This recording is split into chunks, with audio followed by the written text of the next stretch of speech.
Excuse me. Excuse me. What? I'm trying to get to Aileron House. Are you? How are you going to do that? Well, I was going to go along here to the end and turn left. This will be good. In terms of the annual number of statistics, Heathrow Airport is the busiest airport in the known world compared to other airports. See right over the far side of the car park? Yes. Where that taxi's just stopping? Yes. I'd walk over there and get in it. Right, thank you very much. The airport itself covers an overall area, and you only need to be driven right round it 4 or 5 times to realise that it is, in effect, a small, self-contained city with all the facilities and infrastructure that a modern city needs, such as an airport. Good morning, can I help you? Hello, yes, I think I'm supposed to be meeting Amanda Fisher. Meeting her? Yes. Well, you mean you've got some sort of official appointment? Yes. Oh, right. Right. Can I just take your details, and I suppose I better write you out a pass? Thank you, yes, it's Roy Mallard. Roy Mallard. Right, actually, there are 2 L's in If Mallard. you just leave that to me. Right, okay. Aileron House is the gleaming new headquarters of one of the country's most successful airlines, which we aren't able to name for obvious aerodynamic reasons.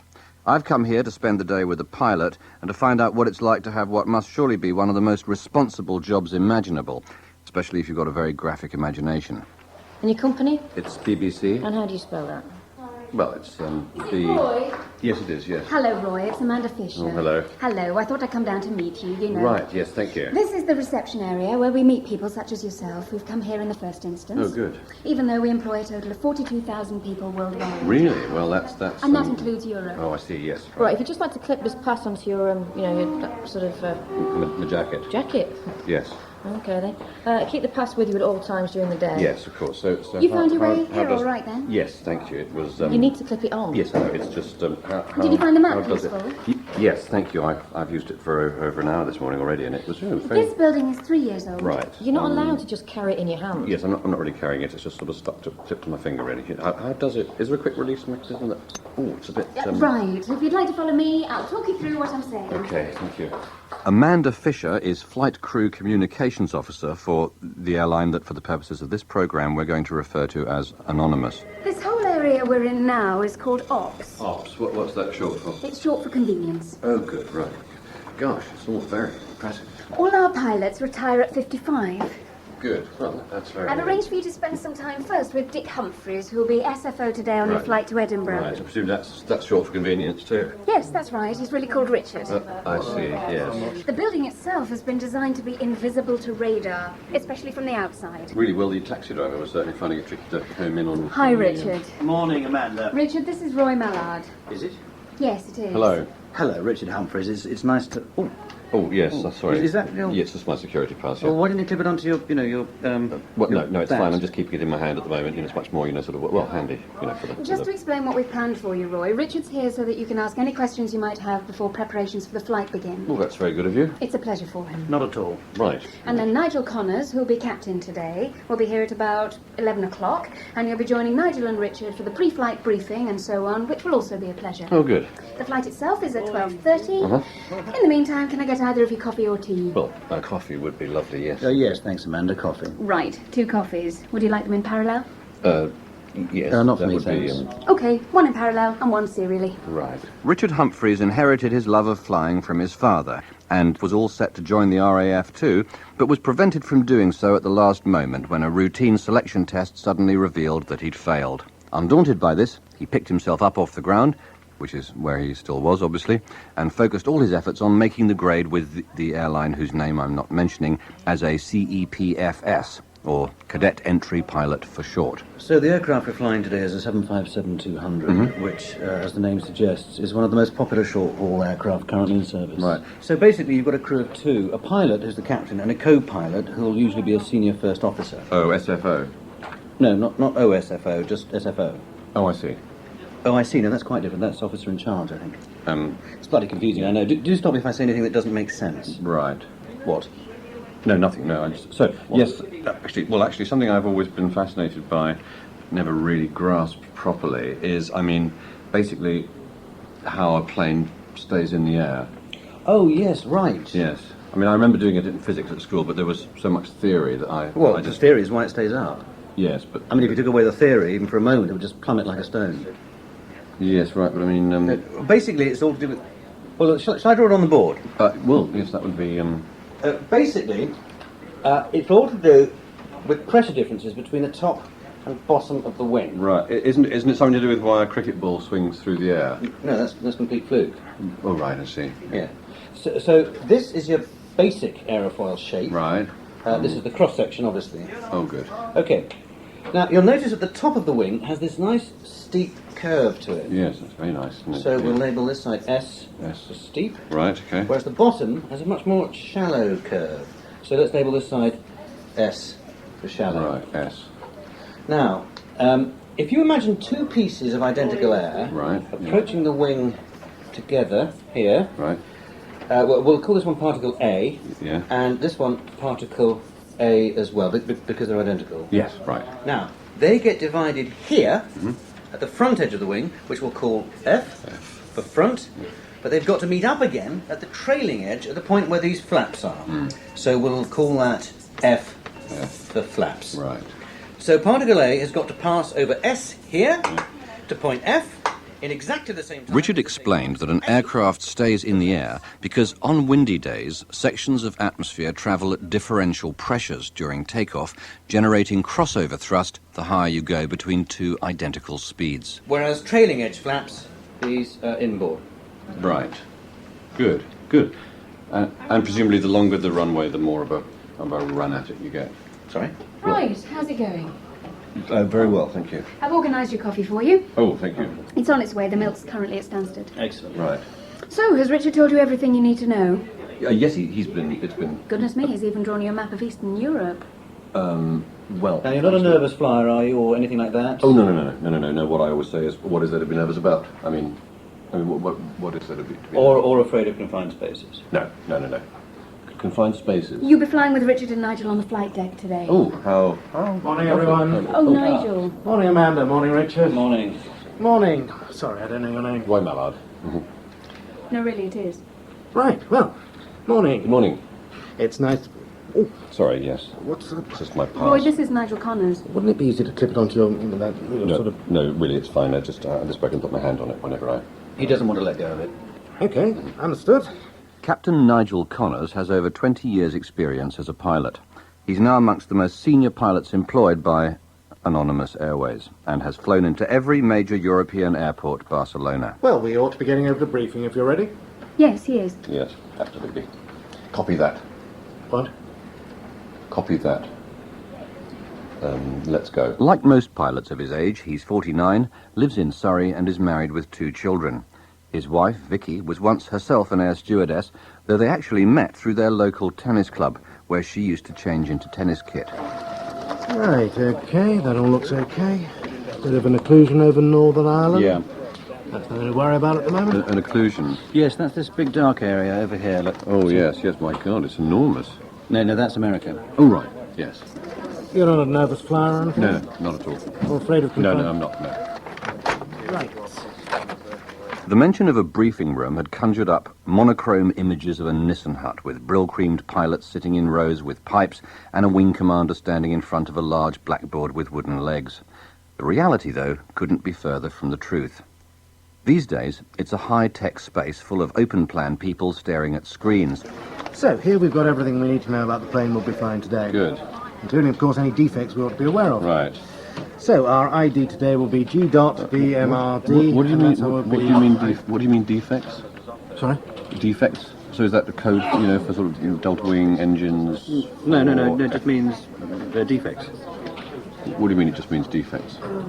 Well, it's something as complicated as an aircraft. There are bound to be defects, and certain defects are allowable, though it's as well that we know what they are. So. It's just like a car. I mean, if you think about it, Yeah, I am. no matter how good or new your car is, there are going to be 1 or 2 things that don't work properly, like, I don't know, say, interior light or something. But you'd still say your car's absolutely safe to drive. But my car stays on the ground though. So, this all looks fine. Yes. Yeah. Oh, that's interesting. Yes, I thought that. What is it? Well, this is telling us that the main runway at Edinburgh's closed. Crashed. I mean, closed.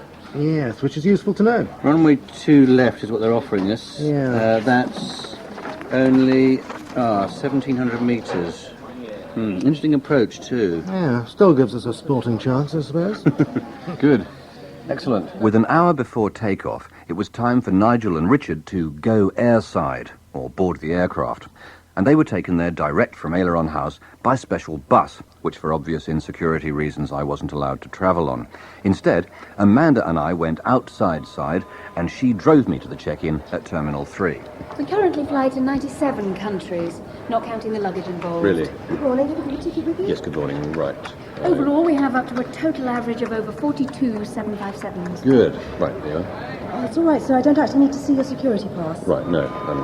I'll just put it in my pocket with my hand.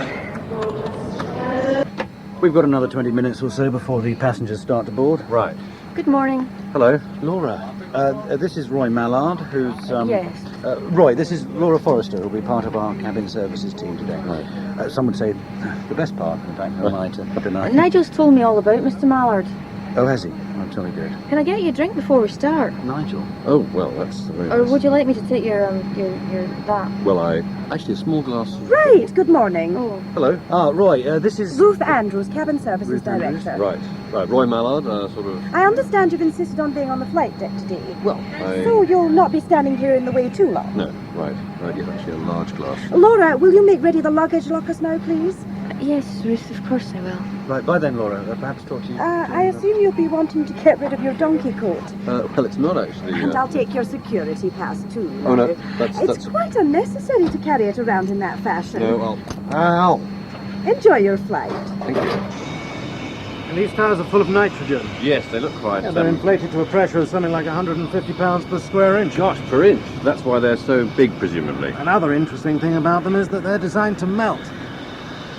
Good. Is your finger bleeding? No, it's fine. As a passenger, it's comforting to know that before every single flight, either the captain or co-pilot carries out an analysis of the aircraft's technical condition by walking round it and looking at it. So what are you actually looking for when you do this? Well, basically anything that might be visible to the naked eye that our instruments on the flight deck might not tell us. Right, so what, if something's dropped off or, defects... Well, really just things that help me build up a general picture of... I mean, that tells me something straight away, for instance. What? Well, see that dented area above our heads? Dented area? Yeah, just look up where... Oh! All right. Yes, big engines. Yeah. The dented area? Yeah, see that? Well, that tells me that there's been some lightning damage quite recently, and there's been a bit of patching up. Lightning. I mean, okay, so, you all right? Yeah. Giving yourself a bit of hammering. Yeah, I'm fine. It's nothing. Is the aircraft all right? Air conditioning, Set. exterior inspection, Dated. hydraulic system, Full. cockpit preparation, Complete. flight instruments, Set. passenger signs, Auto on. brakes. Set to park. Right. You all right back there? Set. Check. Fine. Yes. Yeah. Good. Quite close to the, the front. But the outside really.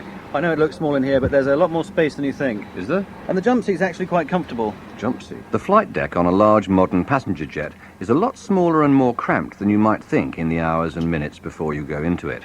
The captain and co-pilot sit in intriguingly battered seats, boxed in on all sides by a mixture of high-tech computer displays and banks of really old switches, buttons and dials, a number of them pointing to 0. Shuttle 8 whiskey. We're on time. Okay, there's Ready for push back in 5 just one or two things I need to tell you about. Right. In the event of an accident, Oh, right. Yes. the escape route is the door you came in through behind you. Good. And then you'll have an external door immediately to your right. Fine. Excellent. And if for any reason the door behind you is blocked, Yes, because of the accident. yes, Yeah. there's an alternative way out through these windows on either side of us. Oh, I see. Yes. Well, the tiny ones. Yeah, and there are ropes here and over there for that eventuality. Oh, good. Right. Ropes. Good. Now, in the event of sudden decompression... Yes. Would this be part of the accident, or could it just happen at any old time? Well, it won't happen. No, of course it No, won't. but if it does... Yes. Yeah, it does. Yeah. Well, you know how in the cabin you have oxygen masks which drop down automatically and you put them on? Yes. Yeah. Well, we don't have those here. Right. I see. Shuttle 8 whiskey. Do you see that red handle up to your right? Yes. Yeah, well, you'll need to squeeze it and pull it towards you at the same time. Right. And you'll find that... Don't do it now. Oh, sorry. That is your oxygen mask, which you'll find is actually like a hood. Hood. Yes. And what you have to do is put it over your head, Head. and yeah. you'll find it'll actually suck on to the shape of your head. You all right? Yes. Fine. Yes. Yeah. It sounds a bit odd, I know, but it's actually quite straightforward. Yes. Yes. It. Sorry. Where were the ropes? With pre-flight preparations complete and the passenger gantry fully retracted to prevent anyone getting off, it was now time to begin lurching slowly backwards. Shuttle 8 whiskey. Thank you. Clear to push back, facing east. Brakes are off. Brakes off. Clear my side. Clear right. Okay, and start right engine. Right engine start. Shuttle 8 Whiskey. Rear line up, 27 left. Thank you. That's actually a 5-point safety harness. Oh, right, yes, 5 point. Thank you. Within a few minutes, and with the left engine showing an EGT of 460 degrees per foot, we were bouncing and thumping slowly forwards and up and down under our own power. Who's going first here? Looks like the Lufthansa thinks he is. Yeah. Shall I nip up round the inside and surprise him? No, don't. No. I mean, Look, the thing you're looking for is actually between your legs. pardon? Oh, I see. Right, yes, yes. Yeah, and you've got 2 more inertia reel straps to come over your shoulders here and here to clip into it. Right. Hello. Morning. Hello, Laura. Can I get Oh, sorry. Can I get anybody anything to drink before we... Oh, mineral water for me, please. That's very lovely of you. Mineral water? Yes, apple juice, Laura, please. I wouldn't mind a large glass of... Would you like me to help you with that? Oh, well, yes, perhaps you'd like to hold this. Laura, there's a lady in 31B having trouble with her air vent. Right. I imagine she'd appreciate some help and friendly advice. Yes, of course, Ruth. Right. Now, are any of you gentlemen going to be asking for drinks? No, thanks. No. With 6 or 7 other aircraft now lumbering from various directions towards the end of the runway, it's exactly like a scaled-up, slowed-down and much more flammable version of queuing at a busy roundabout in the morning rush hour. And indeed, the simple rule followed by all pilots in this situation is give way to the Germans. Engine's warm. Wind is on the left. Shuttle 8 Whiskey. Yeah, take off 27 left, thank you. Okay, ready? Ready? Oh, no, not ready. Not quite. I mean, hang on. Right, just get your hands out of the way. Oh. Oh, God, no wonder it's all sweaty. Well, it's really small in here. I mean, hot. Right. Just leave it alone now. Yes, okay, right, thank you. Yeah, right, we're going. Set power. Power set. Okay. 30, 80, V1, and rotate. Rotate? I can't. I can't.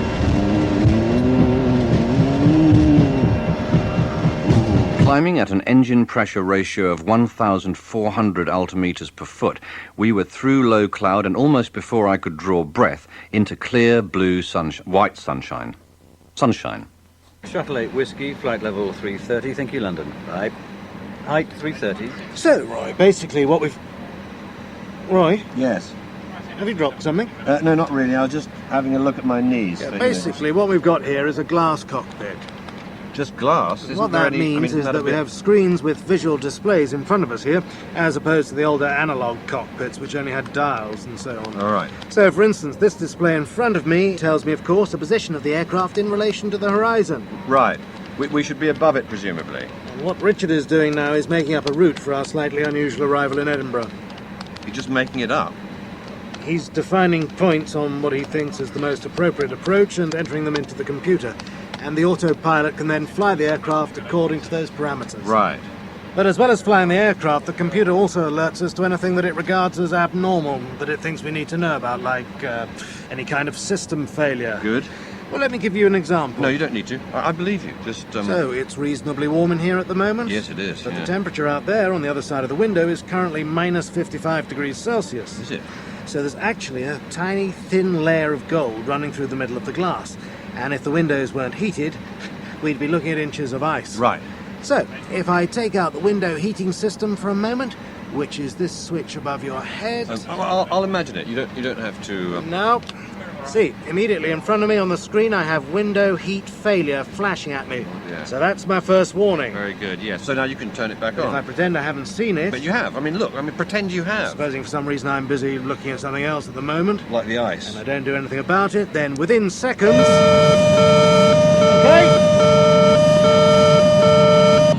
So, it's a belt and braces philosophy we operate on. Safety is no accident. Sorry, you realise that's my shoulder you're... Sorry. With so much to look at and try to hang on to on the flight deck, time was literally flying, and we had already started to descend straight towards Edinburgh. Our final approach involved banking left over the Firth of Forth in such a way that, glancing at the window on my left, which was now directly beneath me, I could quite clearly make out the sunlight sparkling on individual beads of sweat. Okay, so, you can see the runway now, and that's about 4 miles away. Gear down, flaps 20. Gear down, flaps 20. You see it? No, it's too small. There, look, directly ahead in front of us. No, I can see it. It's too small. I'll have to It's just- too small. When it came to the landing itself, Richard dropped the wheels onto the tarmac with absolutely no fuss or warning. Brakes on. Reverse thrust, full. It's too short. We're not... Look out, sheep! The economics of air travel dictate that any aircraft should be in the air for as much of the time as possible.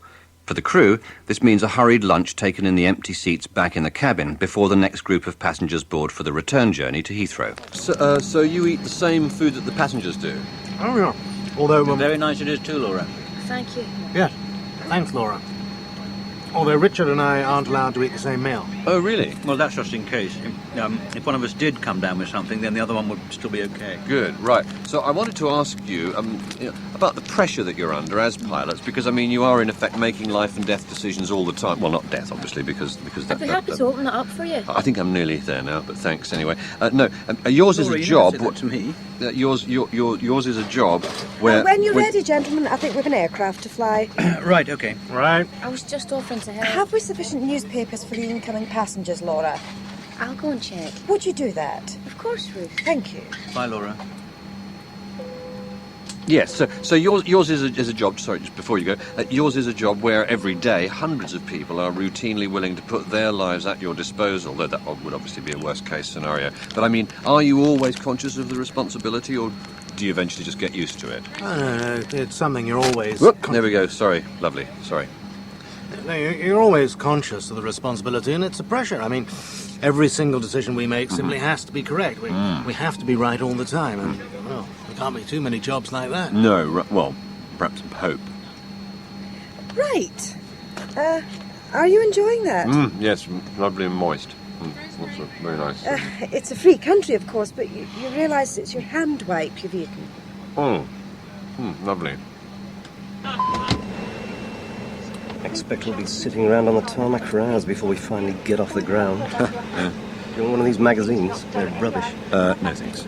My name's Roy. I mean, what's the point in going through the whole charade of asking you where you want to sit? Well, I you ask suppose that- not for a window seat, make it quite clear. And where do you bloody end up? Yes. Nigel and Richard's joint idea was that sitting in the passenger cabin for the return journey would leave me free to consider the human side of air travel as it affected ordinary people.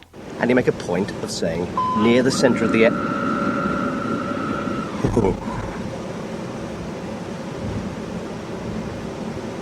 Are you all right? That was just the wing flaps being set for vertical rotating. It's nothing to... It's quite normal. As it turned out, though, I was sitting next to Peter, a man in his mid to late 30s with a beard and a white face, whose other life circumstances were nothing to me. It's all to do with creating more pressure for the... So that, do you play cricket? Good. If you want to swap seats so you don't have to sit by... I'm all right. Okay, good. Shut up. Yeah, good. Right, well, here we go. I think this is quite normal. So, I mean, sorry, I'm going to... Can I hold her? Right, well... I'm not, you know... No. It's just... Yes.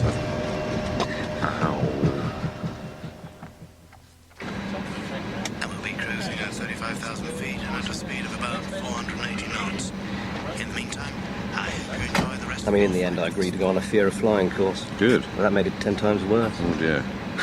I mean, do you realise they don't even look out the window? Oh, you see, but they don't need to because it's a glass cockpit. All they do is stare at a load of bloody screens. Yeah, but they've got ropes and everything. See, no safety is an accident.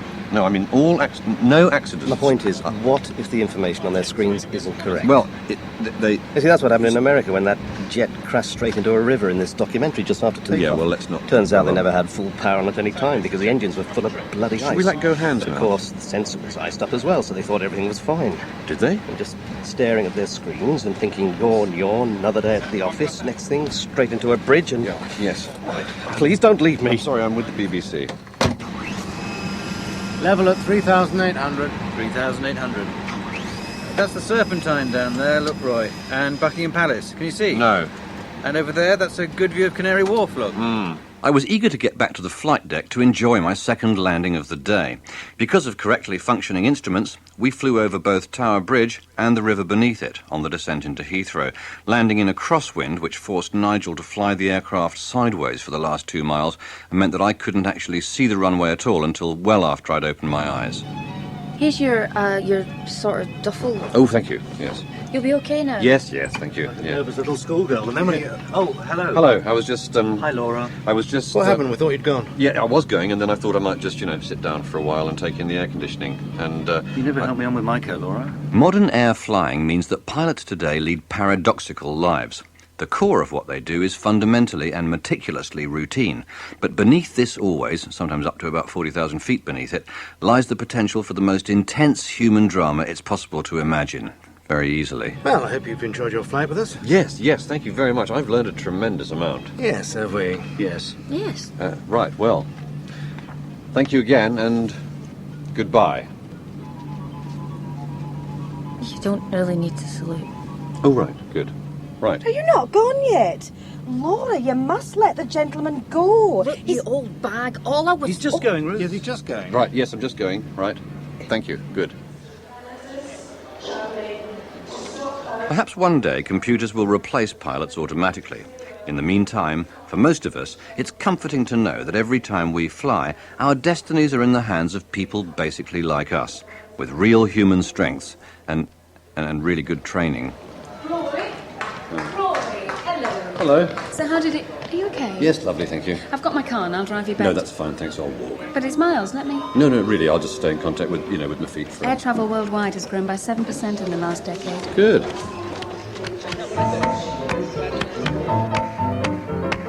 Roy Mallard would like to give a special thank you to Chris Langham and also to Hugh Bonneville, Jonathan Coy, Kathy Sara, Fiona Allen, Joanna Brooks, Kim Wall and Rex Bruff. The programme was written by John Morton and produced by Paul Schlesinger.